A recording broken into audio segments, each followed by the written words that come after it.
Oh, let's kick things off with that. Royce Mendes joining us here, Managing Director and Head of Macro Strategy at Desjardins. Good to see you. Good to see you as well. All right. Your takeaway from the GDP report. These numbers are unequivocally strong. I mean, you look at both the January and February numbers, beating what economists had predicted and absolutely blowing out of the water what the Bank of Canada had forecast for the first quarter back in January. That's even aside from the fact that some of this was flattered by the ending of strike activity in the country. The thing to remember is that these numbers are still being boosted by population growth.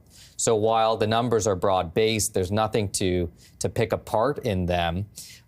They are also the result of just more people in the country, and we know that that type of population growth is likely coming to an end, if not in the next few quarters. It seems like pretty certainly in the next few years. We're going to talk a little bit more about that as we roll through the half hour with you. Now, this data was released at the same time we got GDP figures in the United States, where the two main measures of economic activity posted strong advances at the end of last year. How much of the Canadian story do you think has gotten a lift from some resilience for the American economy? Well, you know, I think there's two reasons the Canadian economy didn't fall into recession last year. One is the population growth that was off the charts. And the second was that not only did the U.S. economy avoid a recession, it's running at like a 3% growth rate over the past year. And so, you know, when your biggest trading partner by far is growing that strongly, there's going to be some major spillovers into Canada.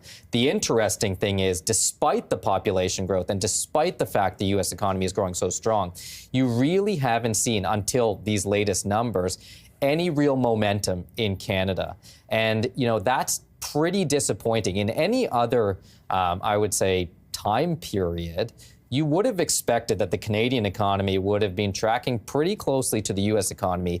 It suggests that there's something different going on here under the surface in Canada. So then the balancing act for the Bank of Canada, which has been reluctant to really put anything in cement on rate cuts so far, that's where everybody's trying to figure out going forward.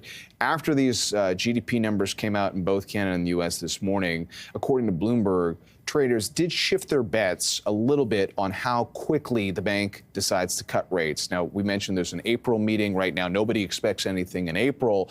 Really, there was a growing expectation that by June we might see a rate cut. But coming into today, looks like the traders were putting like a 0.75% chance at that happening. That now seems to have pared back to around 2/3. So still most expecting a June rate cut, but less so after that print. Does that surprise you at all? It surprised me a little bit because if you look at the U.S., you know, we're thinking that probably June the Fed starts cutting rates. The market is right around that area as well. But the U.S. economy faces very different circumstances than the Canadian economy. Growth is above 3%. Employment is holding up very well, and they don't face the same mortgage market renewals that we do here. They also haven't seen the same spike in business bankruptcies, and they haven't seen, you know, what's going to be a very sharp slowdown in population growth. So if you think about the circumstances in Canada, they are far more dire.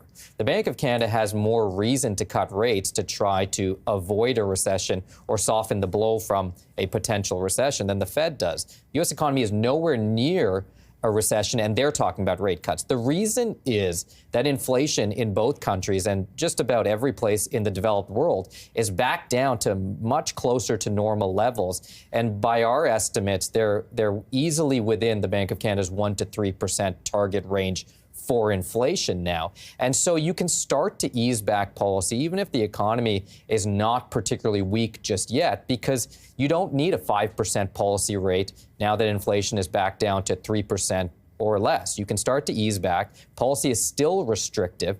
People who are renewing mortgages are still going to feel a positive payment shock, and it's going to take money out of the economy. But you don't need to be as restrictive as you are right now. You want to do it early and in a gradual way to best avoid any chance of a recession here in Canada. Okay, with all that said, lay it out as you see the story playing out with interest rates for the rest of the year for Canada from here.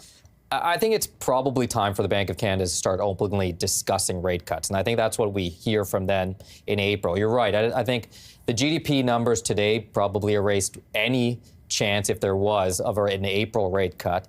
But, I still think that they'll start openly discussing the possibility of a rate cut. And we will probably get a rate cut in June, or if not around the middle of the year. And then, after that, we see consistent rate cuts at each of the Bank of Canada's announcement dates. Now, if you think about that, it might sound like an aggressive rate cutting cycle, but it's really not. Typically, what you would see is you go up with rates on an escalator and you come down on an elevator, and you're really moving a lot. You're probably moving 4 to 5 percentage points in terms of cuts. We're only forecasting that they cut rates about 1.25% this year, and maybe, another 1.5% next year. That's roughly half what you would typically need in a recession. That's because, of course, policymakers want to be cautious. They don't want to reignite inflation. They don't want to reignite the housing market. They want to be cautious, but they need to offset what's coming: the mortgage renewal story, the slowdown in population growth, and potentially whatever fallout there is for employment and unemployment from the business bankruptcies. Well, that is